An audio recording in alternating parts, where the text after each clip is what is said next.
ஓம் சாந்தி. இன்று அறிவோமா ஆன்மீகம் பகுதியில் தனக்கு கொடுக்கப்பட்டுள்ள எதிர்மறை முத்திரைகளை மாற்ற வேண்டும் என்கிற தலைப்பை பற்றி பார்க்கலாம்.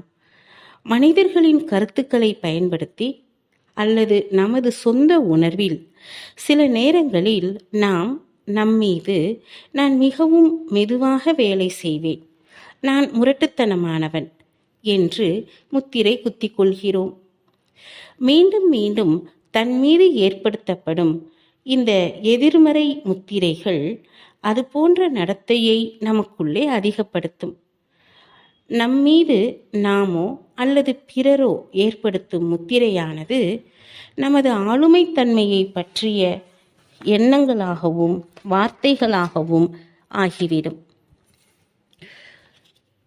அந்த முத்திரையை மாற்ற நாம் முடிவெடுக்காத வரை அவை நமது உண்மைத்தன்மையாகவே இருக்கும். சோதனை செய்யுங்கள்.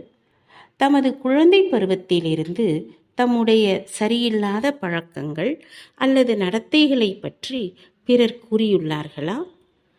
அவர்களின் உள்நோக்கம் தூய்மையானது, மேலும் அவர்கள் தாம் மாற வேண்டும் என்று விரும்புகிறார்கள்.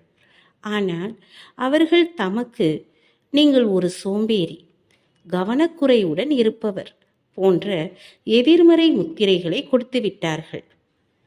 பிறர் கொடுத்த அந்த முத்திரையை தாம் ஏற்றுக்கொண்டு அவற்றை தனது அடையாளமாக ஆக்கிக் கொள்ளவும் சாத்தியக்கூறுகள் உள்ளன.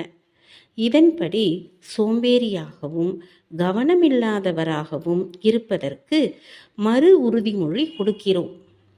மீண்டும் மீண்டும் நான் இப்படிப்பட்டவன் என்று கூறும்போது அதை இன்னும் உறுதிப்படுத்துகிறோம். இது தாம் யாராக இருக்கிறீர்கள், மேலும் யாராக இருப்பீர்கள் என்பதை குறிக்கிறது.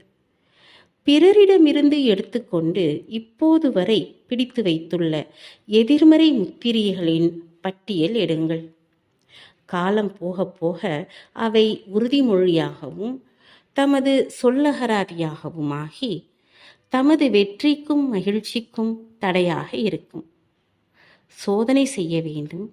தன்னை பற்றி ஏதாவது எதிர்மறையாக தாம் கூறும்போது அவை உண்மையாக இருந்தாலும் கூட அவற்றை தூய்மையானதாகவும் நேர்மறை முத்திரையாகவும் மாற்ற வேண்டும். அது தமது நேர்மறை அடையாளமாக ஆகும் வரை மீண்டும் மீண்டும் அதை செய்து கொண்டிருக்க வேண்டும். ஓம் சாந்தி.